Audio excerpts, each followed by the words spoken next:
So as the story of DirecTV and Newsmax came out, I immediately thought of you, Leo, because there is no one who's been in the room for more of these complicated decisions about platforms and content than you. And I thought it would be interesting to kind of dig in both to this decision and also to the place of communications broadly in the line between free speech and censorship. So I just want to start, for the three people in the world that don't know about this story.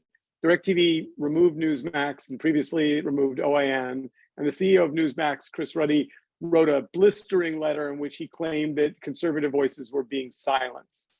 And he pointed to DirecTV's decision to remove OAN last year as an example of this being a pattern. So I'm just curious to start with, how many times in your career did you end up having to sit in the room and make a decision about which channels you carried, and how did you balance the needs of diversity with the economic decision? How does it work? I mean, did you do that 1,000 times? I did it several hundred times, Steve, and I thought the op-ed was vacuous and missed all of the facts. It was built on emotion, in some contexts, ideology. And I promise you that DirecTV did not drop Newsmax for ideological reasons. They did not. No major company, particularly public companies, brings heat onto itself willingly. They just don't do it. DirecTV, I'm positive, could strike a deal with Newsmax if Newsmax would ask for a fair price for its channel. But it's overreaching. It's asking for too much money, and that's caused the op-ed to show up this morning.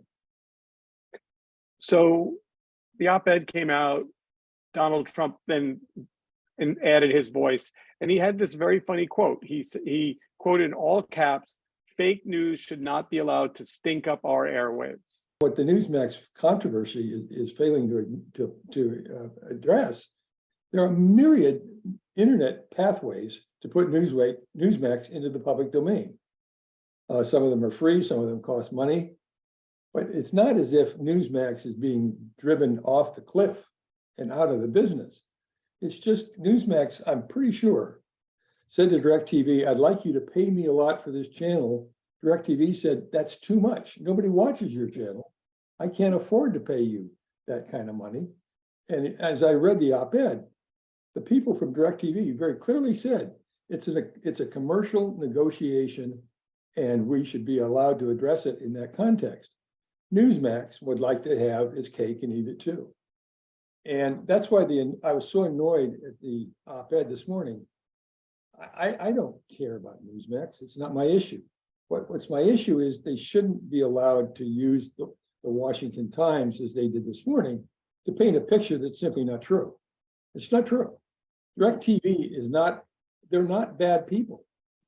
They tried to do the right thing for these cable customers, or these satellite customers in their case, of theirs. And I promise you, they approached it with respect and fairness. And that didn't come across in the op-ed one iota. Last question, then I'll let you go. So the word that came up in the op-ed, and it also came up in Trump's, not tweets, but on his personal platform, the word that came up a couple times was censorship. And I couldn't think of anyone to ask that would know the answer. Is there any argument to be made that this is censorship? There's none about censorship. DirecTV is not in the business of alienating its customers. It's just, that's not when it satisfies its customers, it succeeds. When it alienates them, it fails.